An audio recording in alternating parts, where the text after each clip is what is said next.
vasija agrietada. Había una vez un aguador que cada mañana se levantaba muy temprano para emprender las tareas del día. Cada mañana su trabajo consistía en recoger agua para después venderla y así ganar unas monedas. No tenía burro de carga ni vehículo para transportarla, así que la única manera de hacerlo era a pie y con 2 vasijas medianas. El aguador las conseguía cargar a cada extremo de un largo palo que colocaba sobre sus hombros. El hombre caminaba largos trayectos cargando las vasijas, primero llenas y vacías a la vuelta. Una de ellas era muy antigua y tenía varias grietas por las que se escapaba el agua. En cambio, la otra estaba en perfecto estado y guardaba bien el agua, que llegaba intacta e incluso muy fresca a su destino. La vasija que no tenía grietas se sentía maravillosamente. Había sido fabricada para realizar la función de transportar agua y cumplía su cometido sin problemas. «El aguador tiene que estar muy orgulloso de mí», presumía ante su compañera. En cambio, la vasija agrietada se sentía fatal. Se veía a sí misma defectuosa y torpe porque iba derramando lo que había en su interior. Un día, cuando tocaba regresar a casa, le dijo al hombre unas sinceras palabras. «Lo siento muchísimo. Es vergonzoso para mí no poder cumplir mi obligación como es debido. Con cada movimiento se escapa el líquido que llevo dentro porque soy imperfecta. Cuando llegamos al mercado, la mitad de mi agua ha desaparecido por el camino». El aguador, que era bueno y sensible, miró con cariño a la penada vasija y le habló serenamente. «¿Te has fijado en las flores que hay por la senda que recorremos cada día?» «No, señor, lo cierto es que no». «Pues ahora las verás. Son increíblemente hermosas».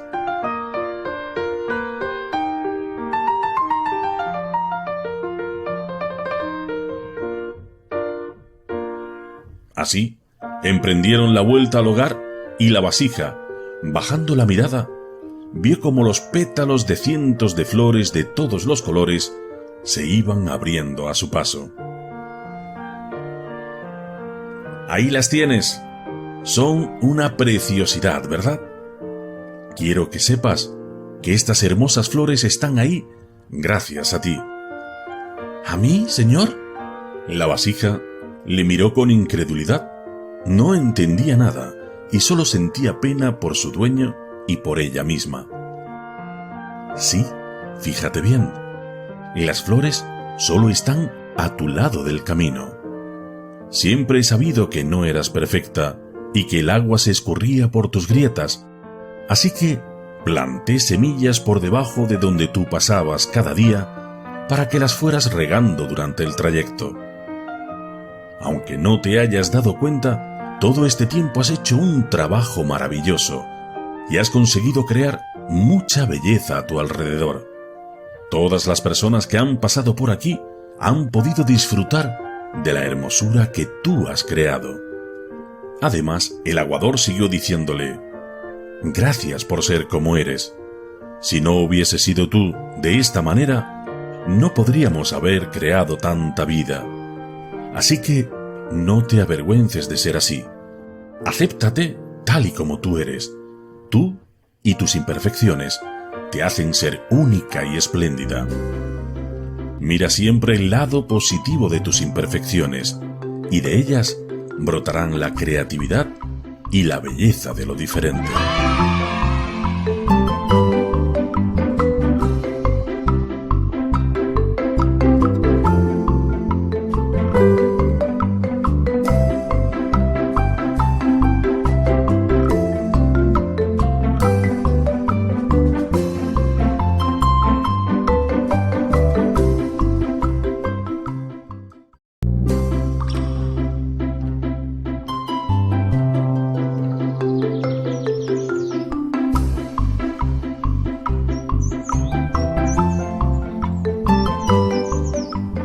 Érase una vez, hace mucho tiempo, en un pueblecito muy escondido, que ocurría una bonita historia.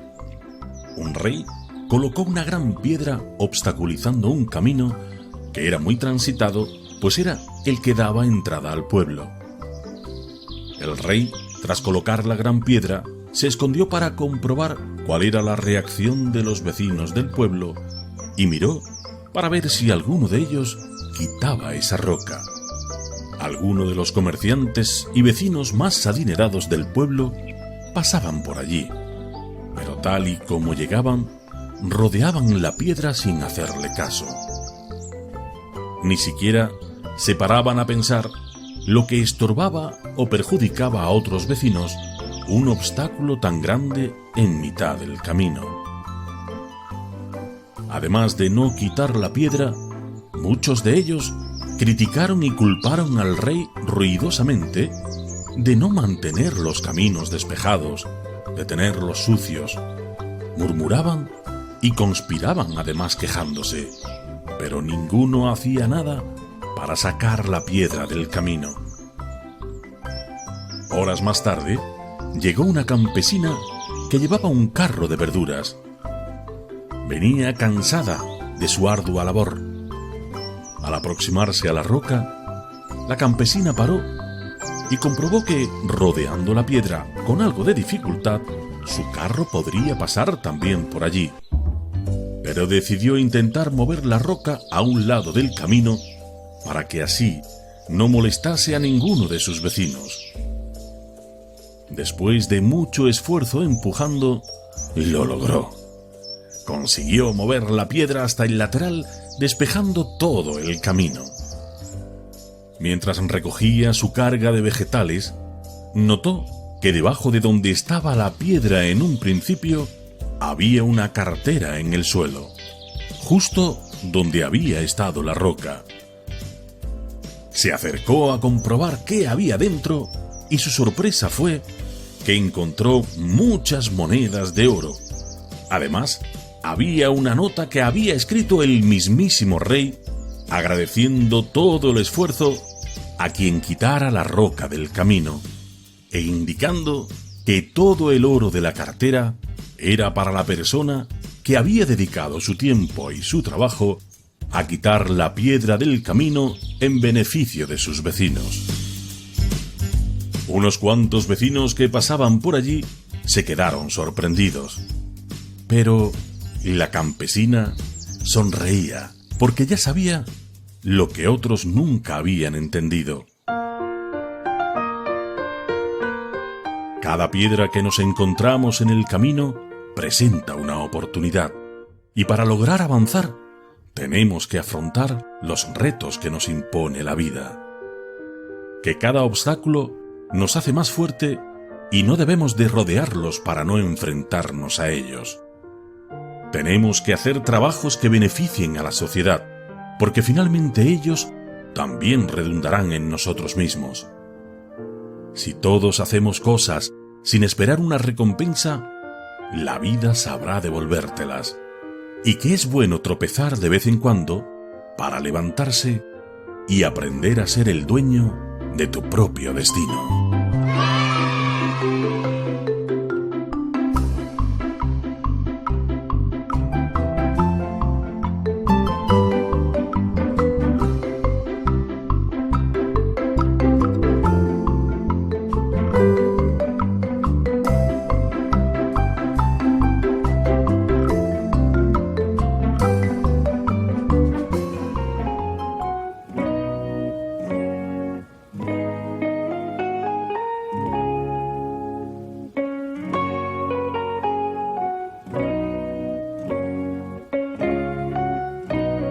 Chirimbolo, el niño más duro.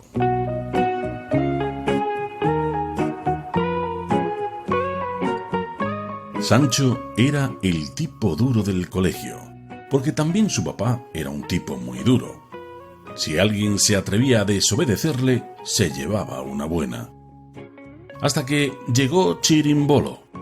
Nadie diría que Chirimbolo o su padre tuvieran pinta de duros, pues eran delgaduchos, sin músculo. Un día que Sancho quiso asustarle para imponer su ley en el colegio, le dijo: «Hola, niño nuevo. Que sepas que aquí quien manda soy yo. A partir de ahora soy el tipo más duro y aquí todos me hacen caso». Chirimbolo no se achantó ante el primer chantaje y le respondió con bravura: «Pues puede que seas tú quien manda, pero aquí el tipo más duro puede que sea yo». Así fue como Chirimbolo se ganó su primera paliza. La segunda llegó el día en que Sancho quería robarle el bocadillo a una niña en el recreo del colegio. La tenía asustada contra la pared cuando apareció Chirimbolo y se puso en medio para decir: «Esa niña no merece que le quites su comida y además no te ha hecho nada.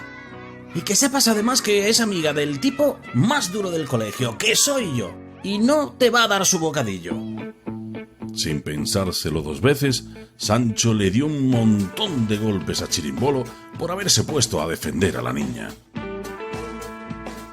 Al día siguiente, casi que se repite el mismo incidente, porque fue el propio Chirimbolo quien se negó a darle el bocadillo que le había hecho su madre.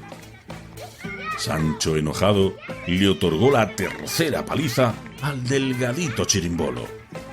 Y cuando terminó de darle golpes, Chirimbolo le dijo: «Los tipos duros como mi padre y yo nunca robamos. ¿Y tú? ¿Tú quieres ser un tipo duro?» Chirimbolo seguía llevándose golpes con frecuencia, pero nunca volvía la cara. Y si hacía falta, ponía la otra mejilla. Su valentía para defender a aquellos más débiles comenzaba a impresionar al resto de compañeros. Pronto se convirtió en un niño admirado en todo el colegio e incluso en el pueblo donde ya le conocían.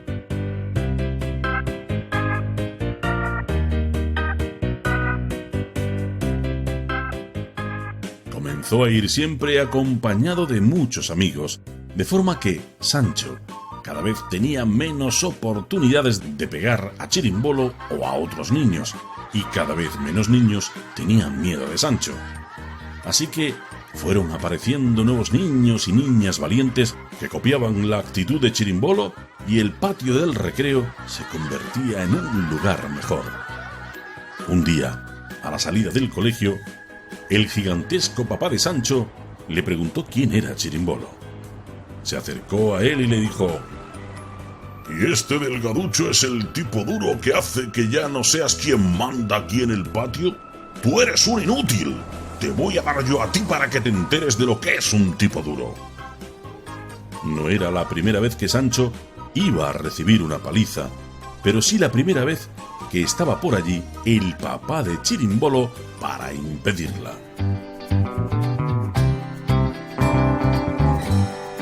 El papá de Chirimbolo se metió en medio y le dijo: «Los tipos duros como nosotros no pegamos a los niños, ¿verdad?», dijo interponiéndose.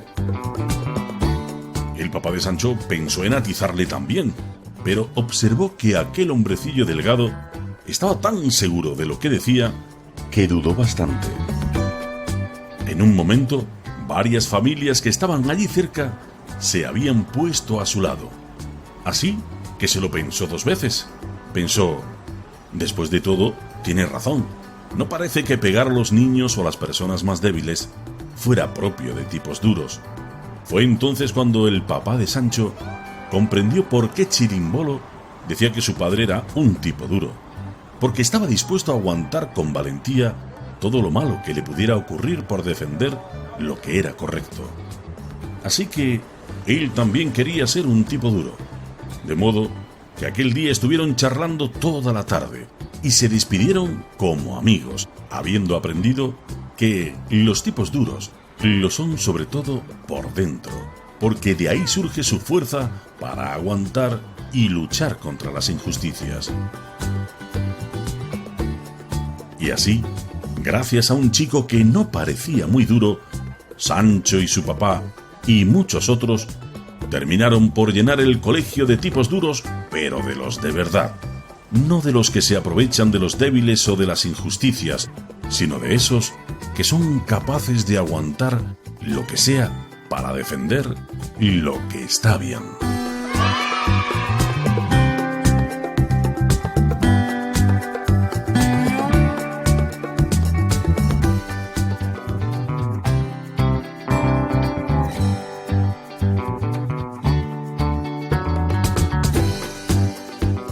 El secreto de la serenidad.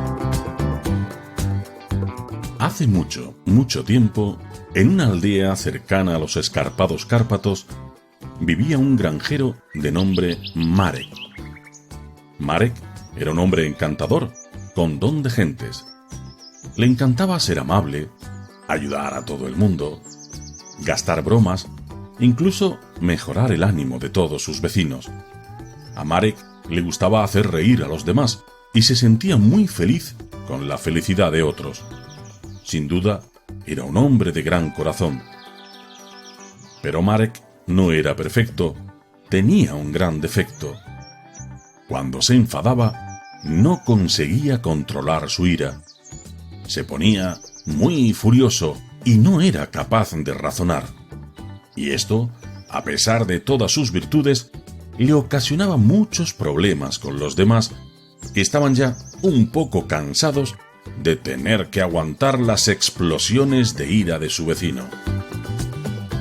Marek quería solucionar este problema, y como había oído hablar de un hombre sabio que vivía en lo alto de la montaña, se fue allí para pedirle ayuda. Marek subió andando toda la montaña, y cuando llegó a su casa, el sabio ya estaba esperándole en la puerta de su casa. «Puedo ayudarte», le dijo el sabio, «pero para ayudarte necesito ver de dónde parte tu ira. Para ello, te tengo que ver enfadado. Así que vuelve a tu casa, y en el momento en el que te enfades, ven corriendo a verme». Y así, Marek volvió a su casa. Pasaron unos días, y Marek volvió a enfadarse con su mujer por una simple tontería. Al notar que su ira iba en aumento, en lugar de ponerse a gritar como solía hacer, se puso a pensar en el sabio y salió corriendo montaña arriba en busca de él. Corrió y corrió, y cuando llegó a la cima, se dio cuenta de que ya no estaba tan enfadado. ¡Qué desilusión! No podría enseñarle al sabio su ira. «Oh, gran sabio», le dijo al llegar Marek, «venía a enseñarte mi ira, pero ha sido llegar aquí y ya se me había pasado». «Entiendo», dijo el sabio. «La próxima vez debes de subir más deprisa, porque si no veo tu ira, no podré ayudarte». Así que Marek, de nuevo, agachó la cabeza y regresó a casa, y esperó a que llegara un nuevo enfado. Pasaron los días y Marek volvió a enfadarse. Esta vez pensaba llegar a tiempo. Corrió y corrió a toda prisa de nuevo montaña arriba, tan rápido que sus pies apenas tocaban el suelo. Pero de nuevo pasó lo mismo. Al llegar a la cima, notó que ya no sentía ira. Estaba cansado y apenas podía respirar de lo que había corrido. El sabio volvió a enviarle a casa e insistió en que volviera a intentarlo. Así que Marek de nuevo volvió a casa despacito y cansado, y lo volvió a intentar una y otra vez más. Fueron pasando los días y Marek lo intentaba una y otra vez, pero siempre ocurría lo mismo. Cada vez que llegaba a la montaña, a Marek se le había pasado el enfado, y el gran sabio no podría decirle cómo quitárselo. Cansado de subir a la montaña, Marek le dijo un día al sabio: «Creo que no puedes ayudarme, sabio. Cada vez que vengo cuando siento ira, llego totalmente sereno. No voy a conseguir llegar furioso nunca. Creo que he estado perdiendo el tiempo».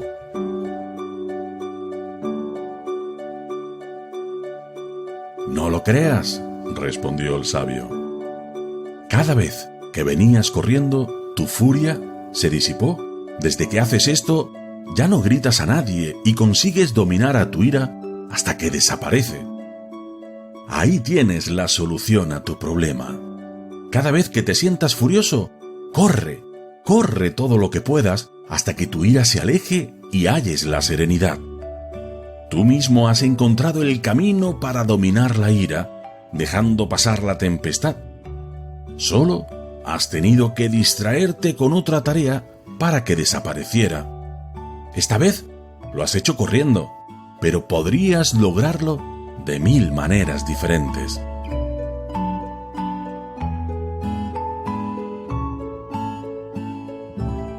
La ira o el enfado son emociones muy complejas y a menudo nos juegan malas pasadas.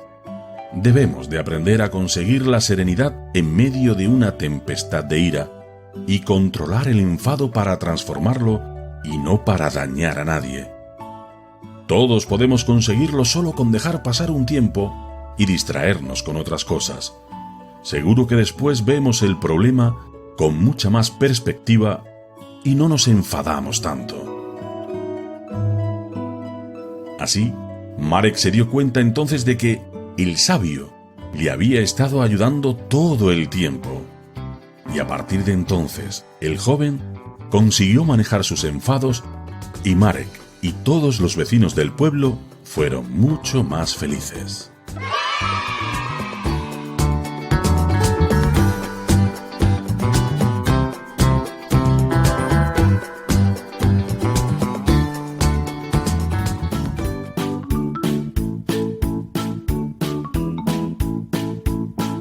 ¿Por qué las personas se gritan?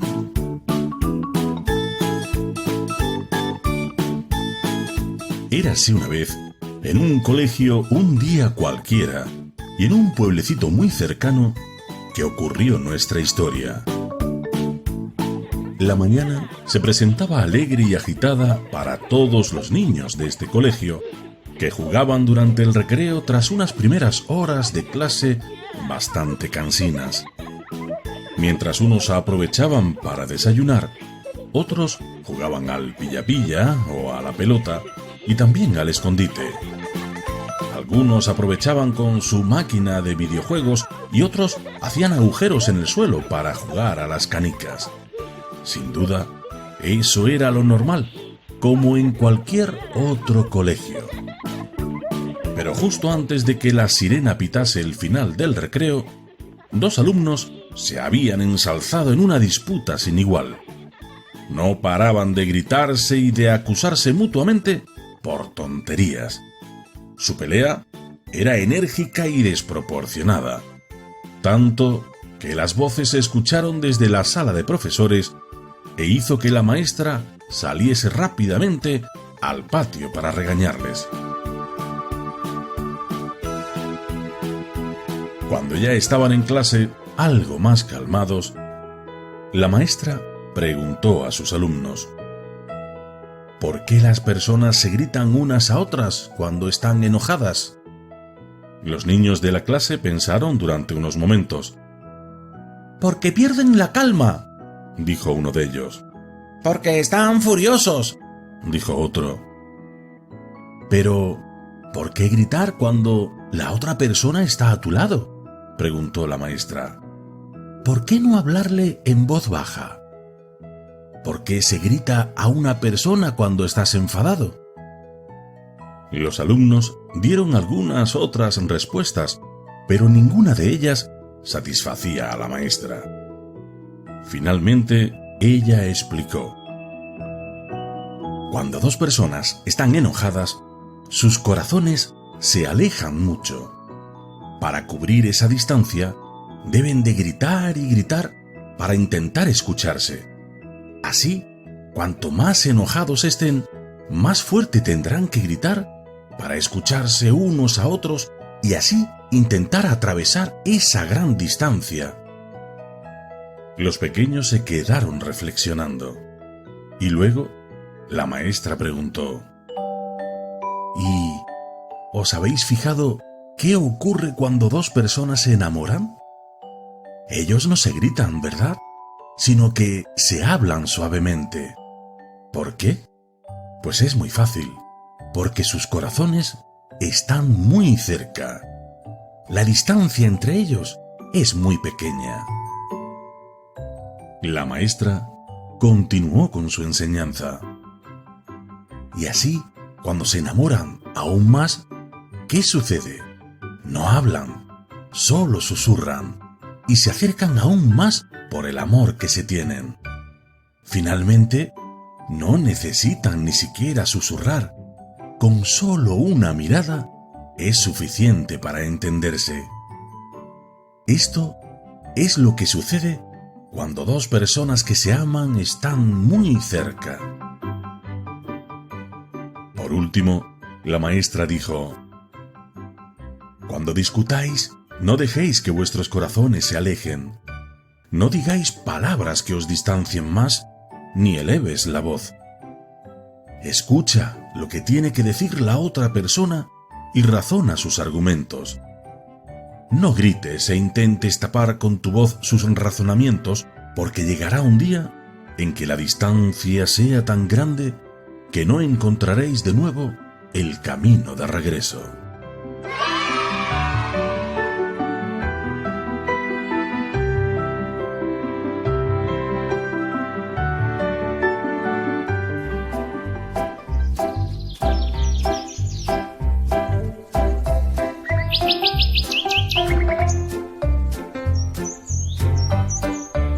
Un anciano y un niño iban juntos viajando con su burrito por los polvorientos caminos del campo. Sucedió que tras varias horas andando sin parar, llegaron a un pequeño pueblo. Al pasar por la plazoleta del mercado, dos jóvenes que estaban sentados al fresco comenzaron a reírse y a gritar para que todo el mundo les escuchara. ¡Ja, ja, ja, ja, ja! ¿Cómo es posible que ese viejo y ese chaval sean tan idiotas? Vienen de muy lejos caminando y tirando del burro en vez de subirse en él. Niño, ¿no te da pena el abuelo? Deja que se monte en el burro, que ya es muy mayor y no tapa muchos esfuerzos. El niño miró al anciano y, haciendo un gesto con la manita, le invitó a subirse al borrico. Siguieron avanzando y poco después atravesaron una aldea donde todo el mundo andaba muy atareado con sus labores. Parecía que nadie se había dado cuenta de su presencia, pero no. Una mujer comenzó a increparles rápidamente a viva voz. ¿Pero qué ven mis ojos? ¿No le da vergüenza ir sentado en el burro cómodamente, mientras el pobre niño tiene que ir andando? Esto es inaudito, impresionante. El anciano se sonrojó e inmediatamente se bajó del asno. Sujetó a su nieto por la cintura y, ante las miradas de una docena de personas que se habían congregado a su alrededor, le ayudó a subirse al burro. Continuaron su trayecto despacito, pues el anciano tenía cierta cojera y le crujían ya bastante los huesos. Pasaron por diferentes escollos hasta que de pronto vieron también a un grupo de personas que venía en dirección contraria. Al pasar por su lado, unos y otros empezaron a cuchichear. Uno de los hombres de mediana edad no pudo evitarlo y se giró para reprenderles. Jamás había visto nada semejante. Un niño tan ricamente subido en el burro y el anciano tirando de la cuerda. ¡Qué desagradecida es la gente con los mayores! Deberían de tener un poco más de respeto, chaval. ¿No ves que el anciano va cansado y dolorido? El anciano y el niño bajaron de nuevo la cabeza, colorados como tomates. Decidieron que la mejor solución era montarse los dos en el burro, y así se acabarían los comentarios maliciosos de la gente. Y siguieron su camino.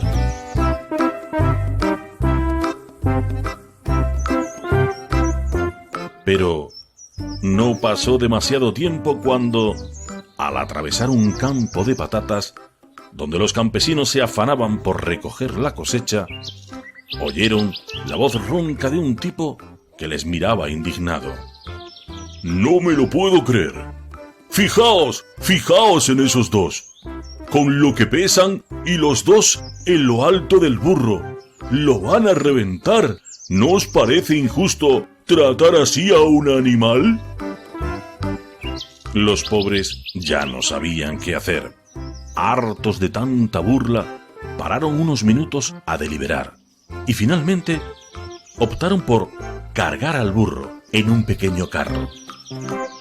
Imaginaos la escena: el viejecito y el niño tirando como podían del pollino, que les triplicaba en tamaño y pesaba más de 200 kilos.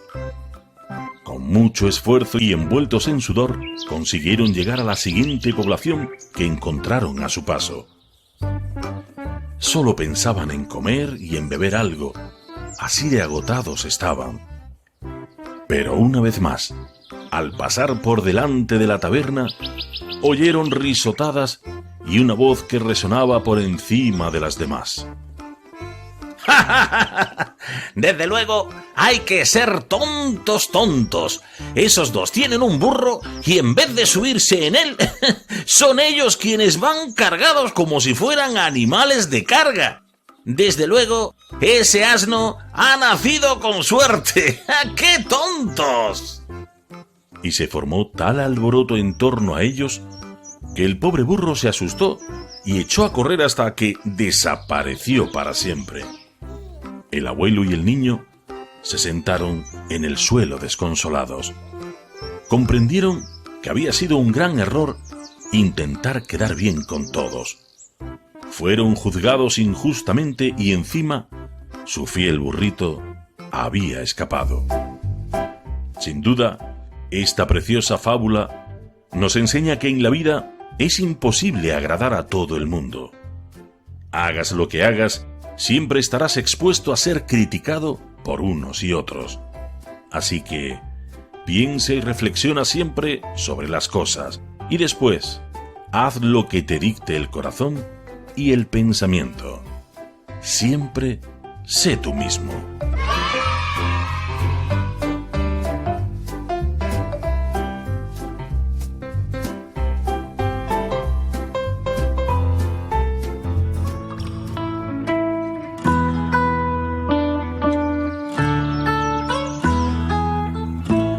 Las mejores semillas.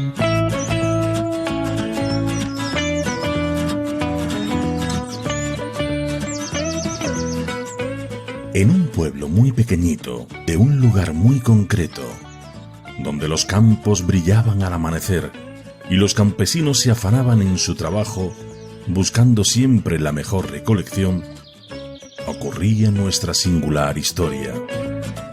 Un empresario agricultor de nombre Pedro se levantaba cada mañana al alba con ganas de visitar su campo, donde trabajaba sin descanso como tantos y tantos hortelanos de aquella zona. Sin duda, la agricultura es lo que les daba de comer cuando conseguían buenas campañas a final de temporada. La vida no era fácil, pues había que trabajar duro para poder sacar adelante a las familias. La mayoría de las veces comían lo que ellos mismos sembraban. Muchas veces intercambiaban alimentos de una huerta a otra. Pedro era un hombre muy normal, honesto y trabajador, pero lo más extraordinario es que él siempre ganaba año tras año el trofeo Maíz del Año en la principal feria de agricultura del condado.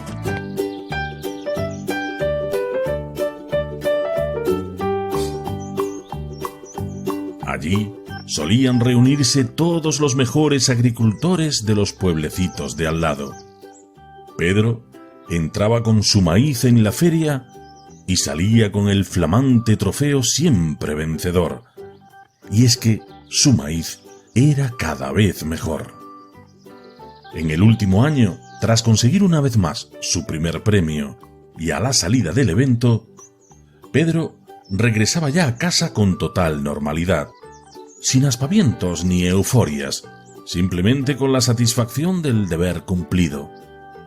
Mientras tanto, los vecinos se mostraban curiosos, sorprendidos y hasta un poco recelosos de que Pedro ganara siempre. una reportera de televisión que había escuchado las continuas hazañas de Pedro, abordó al agricultor, que se mostraba satisfecho por haber sido campeón. La periodista estaba muy intrigada por averiguar si el campesino tenía una fórmula magistral, algún tipo de abono especial que le diera esa característica a su maíz, o si hacía algún ritual de brujería que otorgara tantas propiedades a su maíz año tras año. Así que, cuando Pedro se puso a tiro, la reportera le preguntó rápidamente cuál era el secreto de sus continuadas victorias. Pero la periodista quedó muy intrigada con la revelación del agricultor y de cómo acostumbraba a cultivar su calificado y valioso producto. La reportera descubrió que el agricultor compartía buena parte de las mejores semillas de su plantación de maíz con todos sus vecinos. No se lo podía creer. ¿Pero eso cómo puede ser? ¿Cómo puede usted compartir sus mejores semillas con sus vecinos cuando ellos están compitiendo directamente con usted? Y el agricultor respondió: ¿Usted no lo sabe? Pues es simple. El viento recoge el polen del maíz maduro y lo lleva de campo en campo. Las abejas también hacen su trabajo y yo, por más que quisiera, no podría controlar ninguno de ellos. Si mis vecinos cultivaran maíz inferior al mío, la polinización degradaría continuamente la calidad de mi maíz. Si yo quiero cultivar maíz bueno, tengo que ayudarlos a cultivar el mejor maíz, cediendo a ellos también las mejores semillas. Si quiero tener un buen maíz, debo ayudar a que ellos también lo tengan. Mi bienestar está unido al de los demás.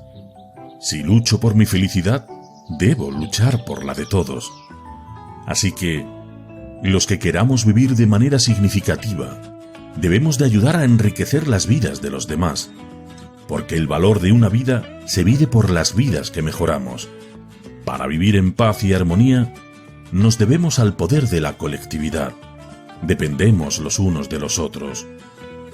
Aquellos que elegimos ser felices, debemos de ayudar a otros a encontrar la felicidad, porque el bienestar de cada uno está ligado al bienestar de todos.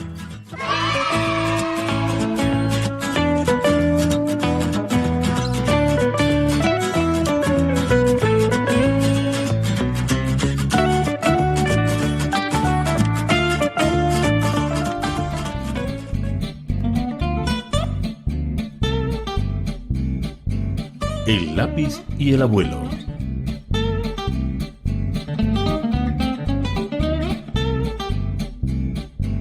Jaime se encontraba en casa después de haber hecho los deberes del colegio. Desde lejos miraba cómo su abuelo estaba sentado en su viejo despacho.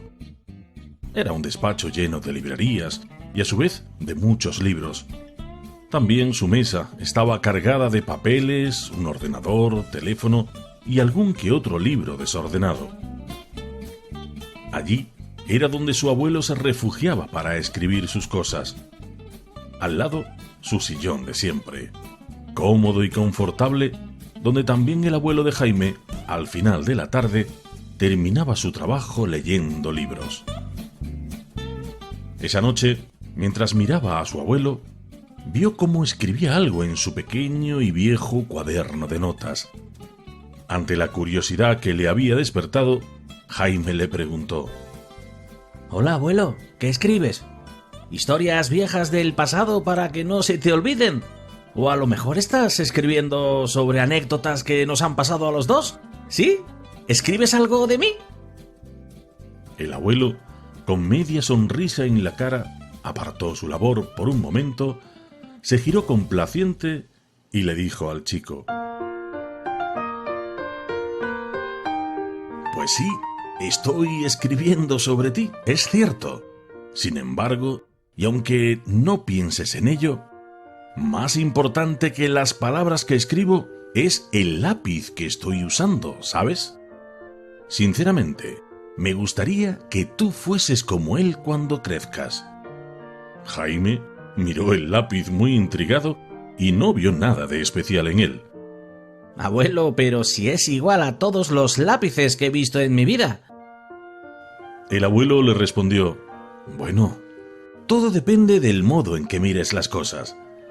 Si te fijas bien, este lápiz tiene 5 cualidades que, si consigues mantenerlas, harán que seas una persona recta y equilibrada, a la vez que generosa y en paz contigo mismo.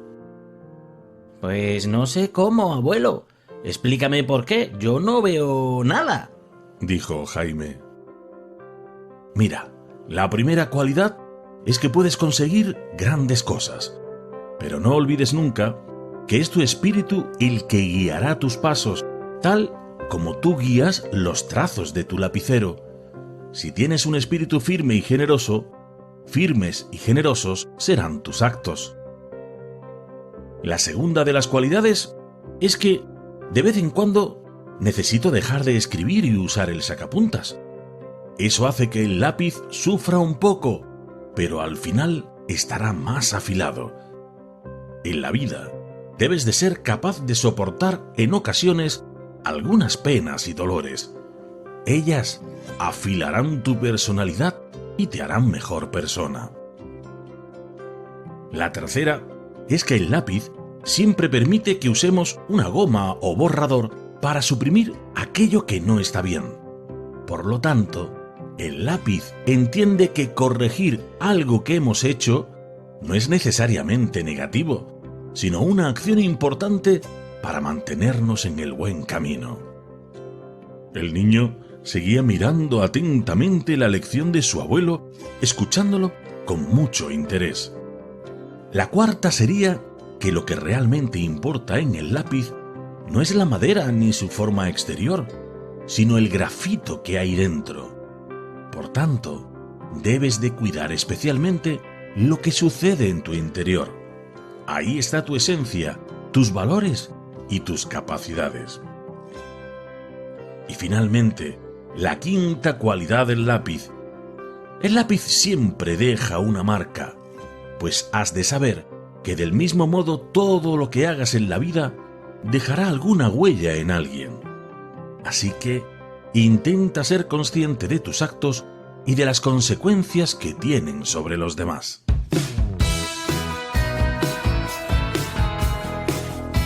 Desde entonces, el pequeño Jaime vio al lápiz como una gran guía para su futuro, aprendiendo que hay que fijarse en las muchas cosas que tenemos a nuestro alrededor y que nos aportan valores muy importantes para nuestra vida si les prestamos atención.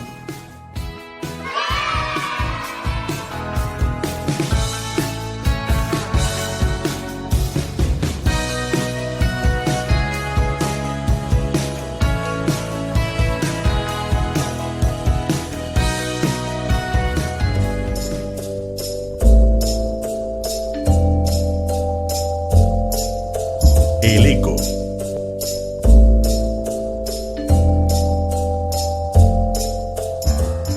Para María, los fines de semana eran sin duda muy especiales. Los demás días de la semana no estaban mal. Iba a la escuela, jugaba con sus amigos en el recreo o por las tardes y también con Toño, su vecino, con el que compartía pequeñas aventuras en el barrio.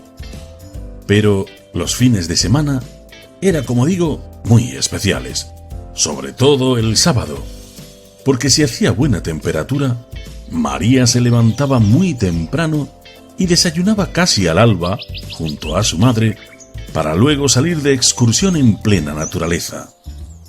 Normalmente subían las dos hasta la montaña, donde respiraban aire puro y disfrutaban de la sensación de tranquilidad, también del paisaje. Era raro las veces que no paraban a reconocer alguna bonita planta, algún pequeño animalito silvestre o bien a ver las huellas de los troncos de los árboles más hermosos. La verdad es que estas pequeñas aventuras eran muy enriquecedoras. Andar por el bosque o la montaña hacía que María aprendiese mucho y siempre volvía a casa con alguna importante lección. Precisamente, Este mismo sábado, María y su madre salían juntas a la montaña. Y cuando iban a mitad de camino, sin querer, María tropezó con una pequeña piedra, haciéndose daño en su rodilla. María, más por orgullo que por daño, gritó con mucho enfado: ¡Piedra tonta! Para su sorpresa, una voz repitió desde algún lugar de la montaña: ¡Tonta, tonta! Asombrada de que alguien le hablara y además le dijera tonta, María preguntó: ¿Quién eres tú? Y claro, recibió su respuesta: Eres tú, eres tú. Así, María se enfadó aún más, pensando que alguien le hacía burla, y muy enfadada, dijo hablándole a la montaña: ¡Vamos! ¡Da la cara, cobarde! Así que rápidamente llegó su respuesta: ¡Cobarde! ¡Cobarde! ¡Cobarde! María se quedó perpleja de que alguien al que no conocía le llamara así, y se giró y le preguntó a su madre: Mamá, ¿quién puede ser? A lo que su madre, con una media sonrisa, le respondió: es Eco, un hada que vive en las montañas. Fíjate, María. ¡Eres maravillosa!, gritó la madre. A lo que rápidamente también la montaña respondió: ¡Maravillosa! ¡Maravillosa! ¡No hay nadie como tú! ¡Como tú! ¡Como tú! María estaba fascinada con aquella hada y con su forma de responder a lo que dijeran, aunque no lo entendía del todo. Así que, finalmente, su madre le explicó: María, el eco es en realidad como la vida.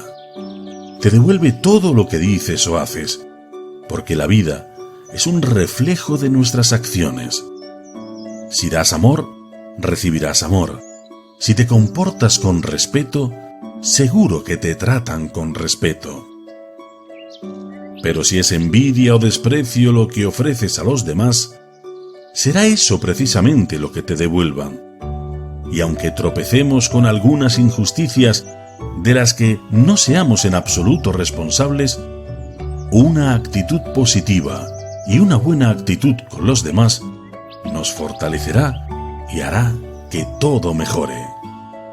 Mándale a la vida buenas actitudes y buenos mensajes, y seguro que la vida te tratará igual de bien.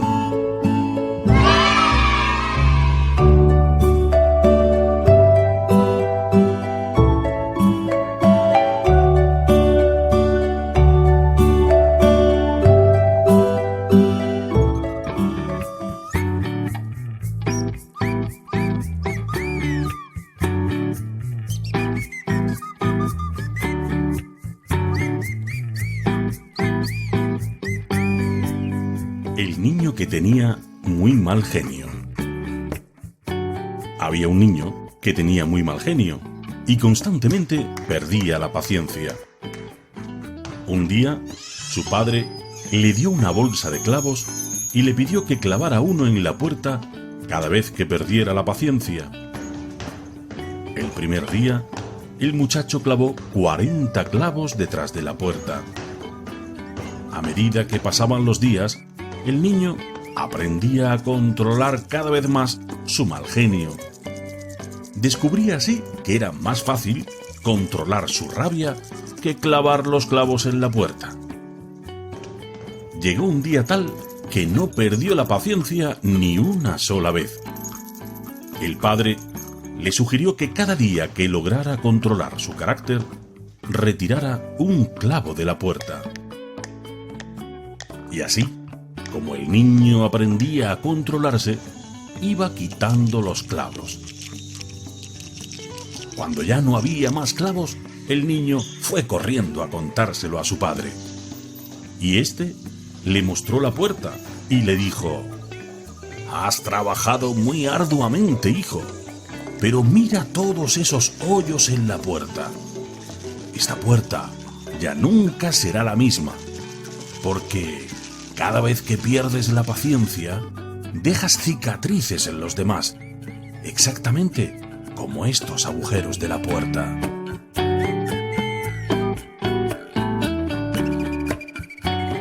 Y es que, cada vez que perdemos la paciencia y tratamos mal a los demás, dejamos una huella en ellos imborrable.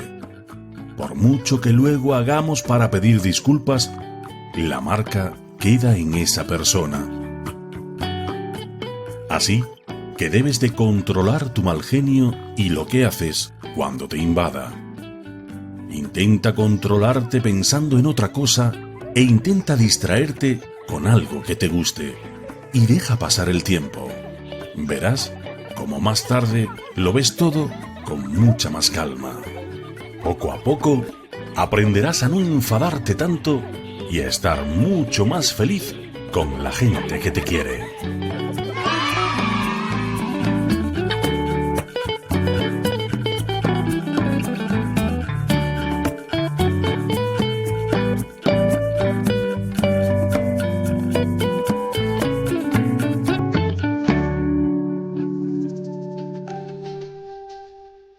Si te ha gustado este cuento, podrás seguir disfrutando de este y muchos más en nuestra página web cuentoniño.com.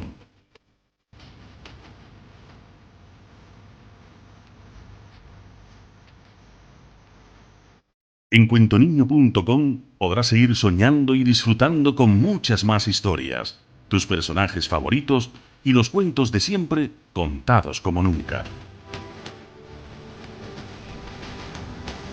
Suscríbete igualmente a nuestro canal de YouTube. Así serás el primero en tener nuestro próximo cuento.